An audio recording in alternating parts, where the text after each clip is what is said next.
श्यापति रामचंद्र जी की जय।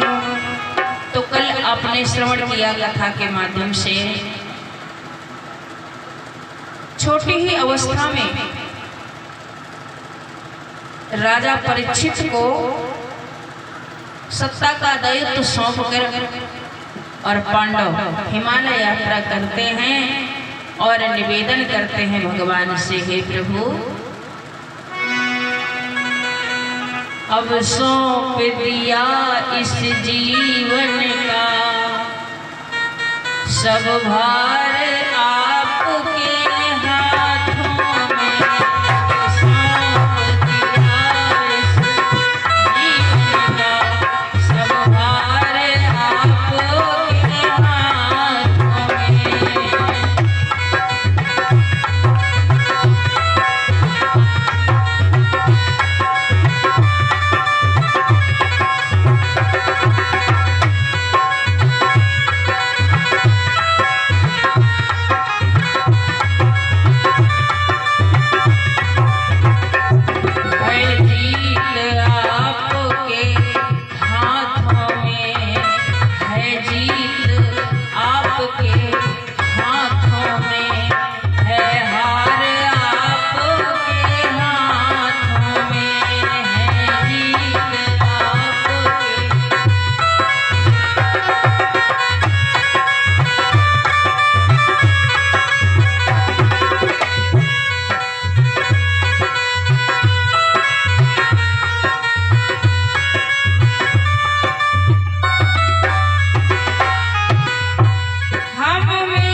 आपके हाथों में सारा संसार है प्रभु, और हम भी आपके हाथ में हैं। और इस तरह से निवेदन करते हुए पांचों पांडव द्रौपदी सहित हिमालय यात्रा करते हुए परम पद को प्राप्त हुए। इधर राजा परीक्षित की अवस्था बहुत ही छोटी है, 5 वर्ष की अवस्था है, लेकिन 5 वर्ष की अवस्था में ही राजा परीक्षित अपने राज्य का निरीक्षण करने के लिए निकल पड़े। और राज्य का निरीक्षण करते हैं तो जहाँ भी जाते हैं वहाँ अपने पूर्वजों की प्रशंसा पाते हैं। देखो राजन, आपके पूर्वज बड़े धर्मात्मा थे, बड़े पुण्यवान थे, जिनके पीछे पीछे गोपाल भागे थे, जिनकी रक्षा करने के लिए गोपाल 24 घंटे तैनात रहते थे। ऐसे पुण्यात्मा तुम्हारे पितामह, तुम्हारे पूर्वज थे। प्रसन्न होते हैं राजा परीक्षित सुन करके।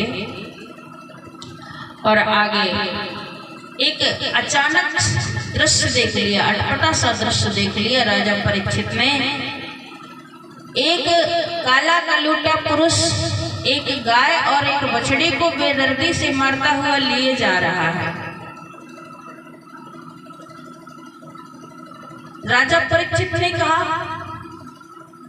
ललकारा, अरे दुष्ट, तू इस गौ माता पर इतना अत्याचार क्यों कर रहा है? इस बछड़े पर इतना अत्याचार क्यों कर रहा है?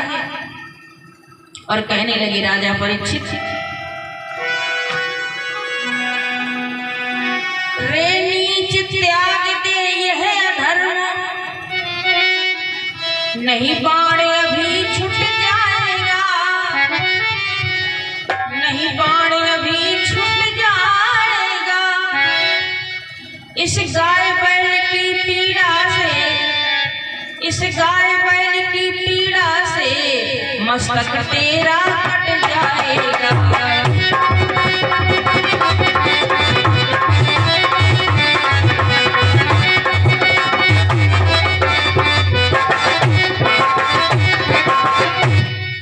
ऐसा अधर्म त्याग दे, वरना इस गौ बछड़े के बदले में जो तू इसे पीड़ा दे रहा है, मैं तेरा मस्तक काट दूंगा, तेरा सर काट दूंगा। सुन वचन परीक्षित के कराल, मन सूत्र तभी भयभीत हुआ, मन सूत्र तभी भयभीत हुआ। गिर गया नृपति के चरणों में, गिर गया नृपति के चरणों में, शरणागत रूप में।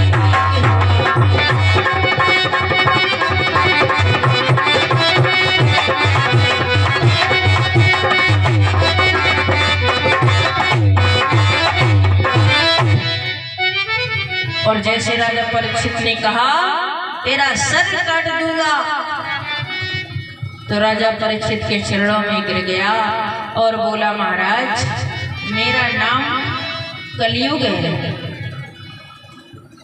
और मेरा यही स्वभाव है जो आप देख रहे हैं।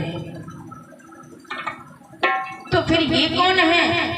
गौ से और बछड़े से पूछा, देवी तुम कौन हो? ये अकारण ही आपको क्यों पीड़ा पहुंचा रहा है? लेकिन गऊ ने जवाब नहीं दिया। बछड़े से पूछा, बछड़े तुम कौन हो? लेकिन बछड़े ने भी कोई जवाब नहीं दिया। तो राजा परीक्षित ने कहा, समझ गया, आप दोनों जवाब नहीं दे रहे हैं, क्योंकि कहते हैं कि पापी पुरुष की चर्चा करने वाला भी आधे पाप का हकदार हो जाता है। यदि कोई पापी व्यक्ति है और हम उसकी चर्चा करते हैं तो उसके आधे पाप के हकदार हम हो जाते हैं। इसलिए उसके पीछे नहीं पड़ना चाहिए। गौ माता, आप में तो मुझे पृथ्वी देवी का दर्शन हो रहा है, धरती माता का दर्शन हो रहा है, और हे प्रभुदेव, हे बछड़े, आप में मुझे धर्म का दर्शन हो रहा है। गोविंद के स्वधाम जाते ही देखो तो गौ माता का रूप धारण करके ये धरती पीड़ित है, दुखित है, और धर्म भी दुखित है। सज्जनों, जब से भगवान कृष्ण इस धरातल को छोड़कर गए हैं, तब से ये धरती भी रो रही है और ये धर्म भी रो रहा है। धर्म के 3 चरण टूट गए हैं। 3 चरण। अच्छा, धर्म के कितने चरण? 4। और 4 में से कितने टूट गए? 3। बचा कितना? 1। केवल 1 चरण बचा है धर्म का। और जिस दिन वो चरण भी टूट जाएगा धर्म का, तो ये पृथ्वी रसातल को चली जाएगी। तो ये धर्म कर्म जो हो रहे हैं तो सब एक ही चरण में हो रहे हैं। इसी धर्म के 1 चरण के कारण अभी ये पृथ्वी सुरक्षित है, ये संसार सुरक्षित है। राजा परीक्षित ने कहा, रे नीच, यदि तूने इन्हें अकारण पीड़ा पहुंचाया तब तो अच्छा नहीं होगा, और इसी समय तू मेरी राज्य सीमा को त्याग कर बाहर चला जा, अन्यथा मैं तुझे जिंदा नहीं छोड़ूंगा। तब तो राजा परीक्षित के कहने पर कलयुग चरणों में गिर करके क्षमा याचना करने लगा, प्रभु आखिर मैं जाऊंगा कहाँ? सप्तद्वीप वसुंधरा में आपका ही अधिपत्य है, और यदि जाना ही है मुझे तो कुछ रहने के लिए स्थान बता दीजिए, मैं कहाँ रहूं? तो राजा परीक्षित कलयुग को रहने के लिए स्थान बता रहे हैं। कौन कौन से स्थान? जुआ जिस जगह होता हो, जुआ जिस जगह होता है, और वैसा तो धाम बिक रही जहाँ पे मदिरा मांस, बिक रही मदिरा मांस जहाँ पे वही तुम्हारो